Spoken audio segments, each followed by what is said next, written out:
2026 दिन रविवार का हैप्पी संडे आप सभी को। हिंदी तिथि बैसाख कृष्ण दशमी। और आइए बात करते हैं आज के मुख्य समाचार, बड़ी खबरें, देश और दुनिया की तमाम अपडेट पर नजर डालते हैं। सबसे पहले तो आपको बताएं, इस्लामाबाद में अमेरिका और ईरान के बीच सीज फायर के बाद शांति वार्ता हो रही है और यहाँ पर पाकिस्तान पंच बन रहा है, यानी मध्यस्थता करा रहा है। और बातचीत के पहले ही दिन दोनों पक्ष अपनी शर्तों पर अड़े रहे और ऐसे में कूटनीतिक पारा भी हाई पर है। ईरान अपने परमाणु कार्यक्रम और जब्त संपत्तियों की बहाली चाहता है, जबकि अमेरिका झुकने को तैयार नहीं है। कुल मिलाकर ईरान और अमेरिका में सीज फायर हो जाने के बाद अब इस्लामाबाद में इस पीस टॉक पर, यानी जो शांति वार्ता है ना, इस पर पूरी दुनिया की नजरें टिकी हुई हैं। एक तरफ अमेरिका, दूसरी तरफ ईरान और बीच में शांति दूत बनने की कोशिश में पाकिस्तान लगा है। कुछ मुद्दों पर ईरान अपनी शर्तों पर अड़ा हुआ है और अमेरिका भी झुकने को तैयार नहीं है। लेबनान पर पैच अभी फंसा हुआ है। अमेरिका, तेहरान अपनी अपनी शर्तों पर अभी अड़े हुए हैं। इस्लामाबाद में ईरान यूएस वार्ता की जो बड़ी बातें हैं वो आप अभी देख पा रहे हैं। ताजा अपडेट के मुताबिक इस्लामाबाद में अमेरिका और ईरान के बीच शांति वार्ता का पहला दौर खत्म हो गया है। किसी भी महत्वपूर्ण मुद्दों पर सहमति नहीं बन पाई है, यानी होर्मुज स्ट्रेट को खोलना, लेबनान में जंग नहीं करना, प्रतिबंध और मिसाइल परमाणु कार्यक्रम जैसे बड़े बड़े विवाद जो है ना, वो अभी भी बरकरार हैं। अगली बैठक अब जल्दी शुरू होगी और इसमें ये तय होगा कि शांति आएगी या फिर संघर्ष दोबारा शुरू होगा। शनिवार को शुरू हुई दोनों देशों की ये बातचीत देर रात तक जारी रही। शुरुआत राजनीतिक स्तर से हुई, लेकिन जल्दी ये बातचीत तकनीकी स्तर पर पहुंच गई, जहां दोनों देशों के विशेषज्ञों ने अलग अलग मुद्दों पर गहराई से चर्चा की।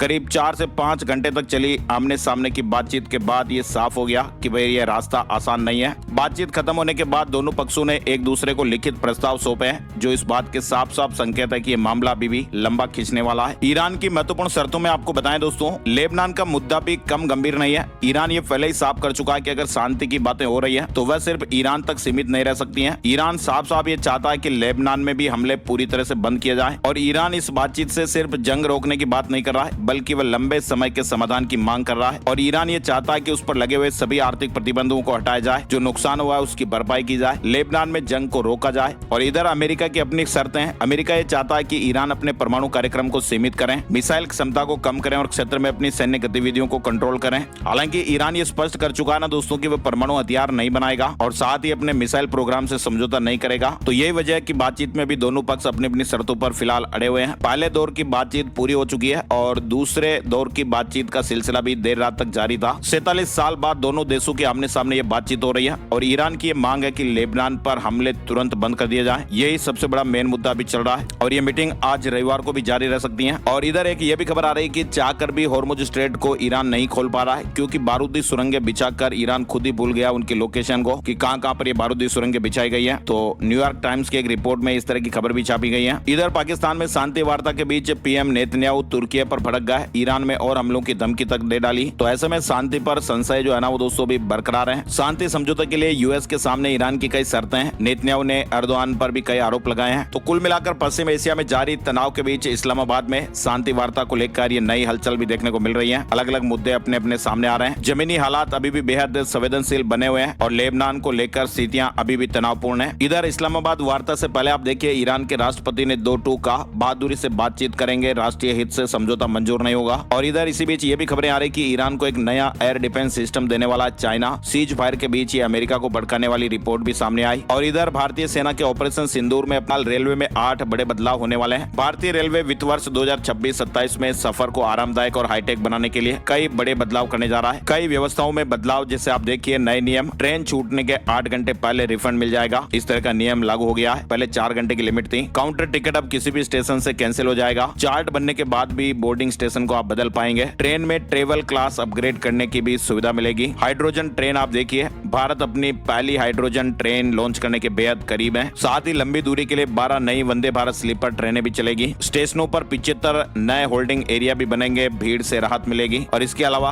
भारतीय रेलवे अपने ब्रॉडगेज नेटवर्क के फुली इलेक्ट्रीफाई बनाने के भी करीब है और 100% इलेक्ट्रिफिकेशन के करीब आंकड़ा पहुंच चुका है। तो इस साल रेलवे में 8 बड़े बदलाव आपको महसूस होंगे। चलिए बड़ी खबर आप देखिए, 12 राज्यों यूटी में एसआईआर को लेकर अपडेट आ चुका है। 6 करोड़ से ज्यादा लोगों के नाम कटे हैं। यूपी में सबसे ज्यादा 2 करोड़ करोड़ से ज्यादा लोगों के नाम कटे। बंगाल में 91 लाख वोटर फाइनल लिस्ट से बाहर हुए हैं। कुल मिलाकर एसआईआर पूरा होने के बाद 9 राज्यों और 3 केंद्र शासित प्रदेशों की वोटर लिस्ट में कुल 6 करोड़ से ज्यादा लोगों के नाम कम हुए हैं। इधर थरूर ने कहा कि महिला आरक्षण कानून को राजनीतिक हथियार न बनाए। बिल के साथ परिसीमन प्रक्रिया में जल्दबाजी करने से राज्यों का लोकतांत्रिक संतुलन बिगड़ेगा। लखनऊ में दुबई से आ रहे विमान की इमरजेंसी लैंडिंग कराई गई। 154 यात्री इसमें सवार थे। काठमांडू में मौसम खराब होने पर उतारा गया। 1.5 घंटे बाद रवाना हुआ। दरअसल काठमांडू में मौसम खराब होने पर वहां लैंडिंग की परमिशन नहीं मिली थी और उसके बाद पायलट ने लखनऊ एयर ट्रैफिक कंट्रोल को कॉल किया और लैंडिंग की अनुमति मांगी। होंडा और निसान घाटे की ओर बढ़ रही है। ट्रंप टैरिफ और चीनी कारों से जापानी ऑटो इंडस्ट्री भी खतरे में है। साथ ही बड़ी खबर आप देखिए, पत्नी का भरण पोषण करना पति की जिम्मेदारी है। सुप्रीम कोर्ट ने रोजाना 325 रुपए कमाने का दावा करने वाले एक पति को भी 10,000 रुपए गुजारा भत्ता देने के आदेश दिए हैं। पति ने कोर्ट में हर महीने 9,000 रुपए कमाने की बात बताई थी, लेकिन कोर्ट ने भी ये टिप्पणी की है कि भाई आज के वक्त में इतनी कम आय होना विश्वसनीय नहीं लगता है। कोर्ट ने प्रश्न भी किया कि आजकल 9,000 रुपए कौन कमाता है। कोर्ट ने साफ किया कि पत्नी का भरण पोषण करना उसके पति की जिम्मेदारी है और आखिर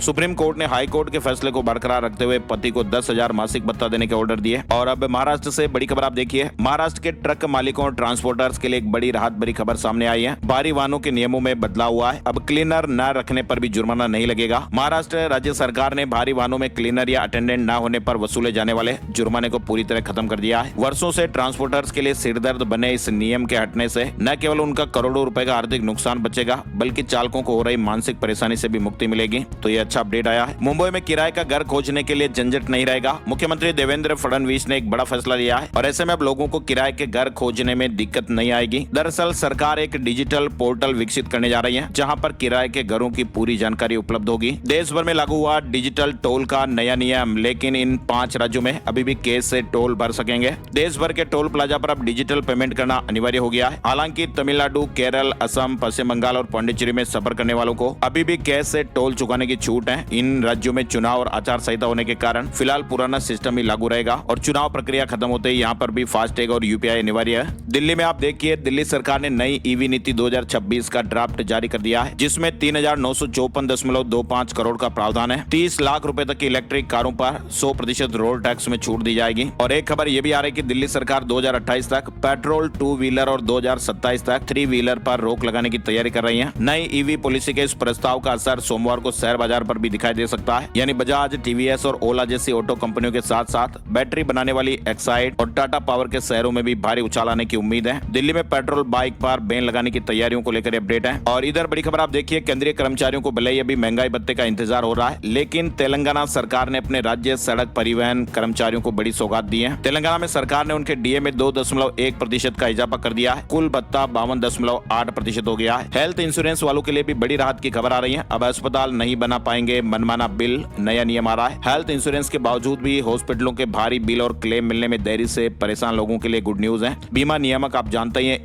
इरडा ने एक नई कमेटी बनाई है जो इस तरह के कामों की देखरेख करेगी।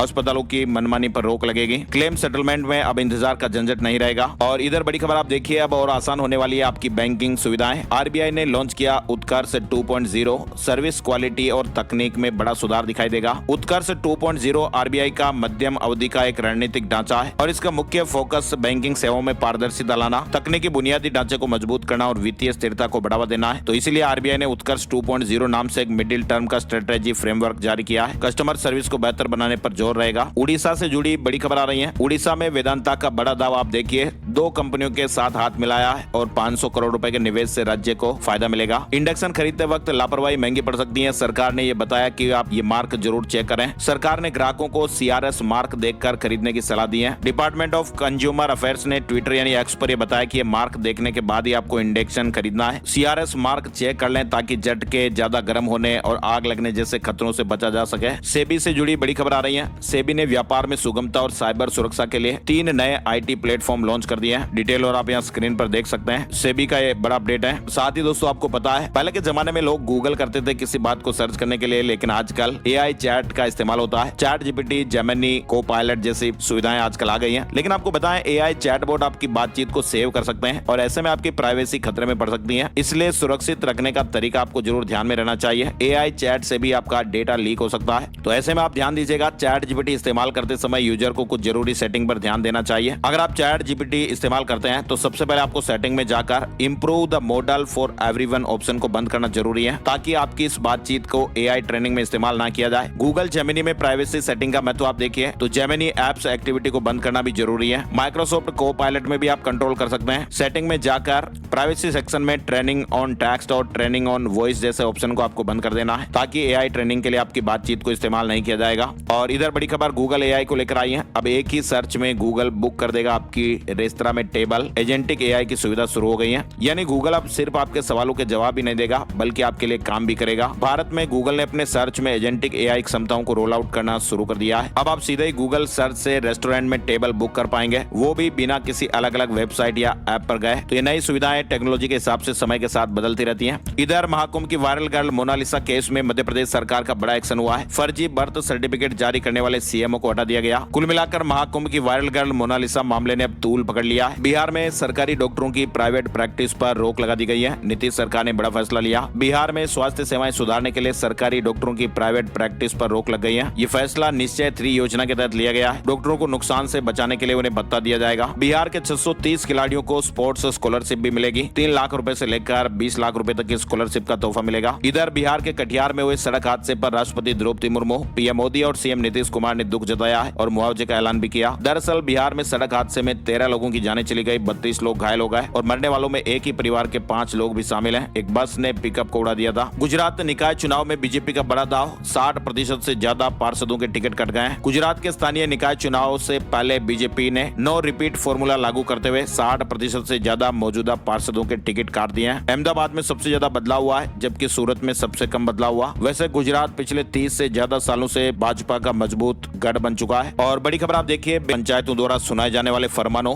भारी जुर्माने और सामाजिक बहिष्कार की कुप्रथा को असंवैधानिक करार दिया है। एकल पीठ ने मामले में महत्वपूर्ण और रिपोर्टेबल फैसला सुनाया है। जज साहब ने कहा कि किसी का हुक्का पानी बंद करना या उसे समाज से बहिष्कृत करना नागरिकों के मौलिक अधिकारों का सीधा हनन है और कोर्ट ने इस समस्या की गंभीरता को देखते हुए राज्य सरकार को महाराष्ट्र की तरह ही एक नया कानून बनाने का सुझाव दिया है। कोर्ट ने सामाजिक बुराई को जड़ से मिटाने के लिए कई सख्त निर्देश भी जारी किए हैं। 11 मामलों की दास्ता देखिए आप। शादियों में घोड़ी बैंड बाजे के उपयोग पर भी जुर्माना लगा दिया गया था। कोर्ट ने जिन 11 मामलों को सुना, ये मामले सिरोही, बाड़मेर, जोधपुर, नागौर, बालोतरा, जालौर से जुड़े हुए थे। समाज के कई लोगों पर जुर्माना भी लगा दिया गया था। तो कोर्ट ने ताजा अपडेट सुनाया है। ऐतिहासिक 69 पेज का एक फैसला सुनाया गया। कोर्ट ने यह भी स्पष्ट किया कि भाई खाप पंचायतों के ये कृत्य संविधान के अनुच्छेद 14, 15, 19 और 21 का खुला उल्लंघन है। और कोर्ट ने कहा कि राज्य का एक सकारात्मक दायित्व है कि वे निजी व्यक्तियों द्वारा किए जा रहे ऐसे अत्याचारों से नागरिकों की रक्षा करें और महाराष्ट्र की तर्ज पर कानून की दरकार की गई। जैसा कानून महाराष्ट्र में बनाया गया है ऐसा ही राजस्थान में भी बनाया जाए। तो पंच पंचायती को लेकर ये बड़ा महत्वपूर्ण ऐतिहासिक फैसला राजस्थान हाई कोर्ट ने सुनाया है। इंदौर में आप देखिए, इंटरस्टेट या स्लीपर बसों का डायवर्सन, बढ़ते ट्रैफिक दबाव को देखते हुए ट्रैफिक पुलिस ने निर्णय लिया है। एम्स भोपाल की नई खोज आप देखिए, ब्रेस्ट और लीवर कैंसर का नया इलाज, रोशनी से काम करेगी ये नई टेक्नोलॉजी, शरीर में जाकर खुद ट्यूमर को ढूंढेंगे नैनो कण। इंदौर जिला कोर्ट ने शादी का झांसा देकर दुष्कर्म करने के एक मामले में आरोपी को 10 साल के कठोर कारावास की सजा सुनाई है। कोर्ट ने कहा कि शादी का झांसा देकर शारीरिक संबंध बनाना गंभीर अपराध है और इसके लिए सख्त सजा जरूरी है। यानी लिव इन में रखकर यौन शोषण किया गया था और ऐसे में 10 साल की सजा सुनाई गई। मध्य प्रदेश में आप देखिए, दिवंगत कर्मचारियों के परिजनों के लंबित मामलों का निराकरण होगा। अनुकंपा नियुक्ति, पेंशन, ग्रेच्युटी के लिए 15 अप्रैल को अधिकारी बैठेंगे और तुरंत समाधान करेंगे। इंदौर से जुड़ा महत्वपूर्ण अपडेट आप देख पा रहे हैं। और इधर देखिए आप, भोपाल पहुंचते ही रोकी गई आंगनबाड़ी न्याय पदयात्रा, 11 दिन में 200 किलोमीटर तय किए हैं। आंगनबाड़ी और आशा कार्यकर्ताओं को भी सरकारी दर्जा देने की मांग हो रही है। सीहोर में सीएम ट्रांसफर करेंगे लाडली बहना योजना की राशि। मध्य प्रदेश में आप देखिए, मुख्यमंत्री डॉक्टर मोहन यादव आज यानी 12 अप्रैल को सीहोर के आष्टा में आयोजित कार्यक्रम में लाडली बहना योजना की राशि अंतरित करने वाले हैं। छत्तीसगढ़ से बड़ी खबर, पोस्ट मैट्रिक छात्रवृत्ति बैंक त्रुटि सुधार की आखिरी तारीख 18 अप्रैल है। SC, ST और OBC विद्यार्थियों के लिए मौका है। ऑनलाइन पोर्टल के जरिए सुधार कर सकते हैं। अपडेट नहीं होने पर जानकारियों के फिर भुगतान रुक सकता है। तो ऐसे विद्यार्थी जिनका बैंक खाता बंद हो चुका है या आधार से लिंक नहीं है तो वे ऑनलाइन जानकारियों को अपडेट कर सकते हैं। इधर छत्तीसगढ़ में कोल इंडिया के ठेका श्रमिकों का वेतन बढ़ गया है। नई दरें 1 अप्रैल 2026 से लागू हो जाएगी। हरियाणा में किसानों ने 5 जिलों में जाम लगाया। हरियाणा में रब्बी सीजन में फसलों की खरीद के नए नियमों के विरोध में शनिवार को किसान संगठनों ने संयुक्त किसान मोर्चा के बैनर तले कई जिलों में प्रदर्शन किया है। किसान भाई सुबह 11 बजे से दोपहर 3 बजे तक अनाज मंडियों और हाईवे पर बैठे। चंडीगढ़ में अब बनेंगे 6 मंजिला फ्लैट, ग्रुप हाउसिंग स्कीम जल्दी लॉन्च होगी। और पंजाब सरकार ने बेअदबी कानून में संशोधन को मंजूरी दे दी है। उम्र कैद का प्रावधान रहेगा। पंजाब में 15 अप्रैल तक बारिश के आसार नहीं है। टेम्परेचर में 2 डिग्री की बढ़ोतरी भी हो गई। 4 धाम में हर पल यात्रियों की लोकेशन ट्रैक होगी। अमरनाथ की तरह ही रेडियो फ्रिक्वेंसी सिस्टम लागू होगा, आपदा रेस्क्यू आसान होगा। यानी चारधाम यात्रा में भी अब श्रद्धालुओं की हर गतिविधि पर डिजिटल निगरानी रखने की तैयारी है।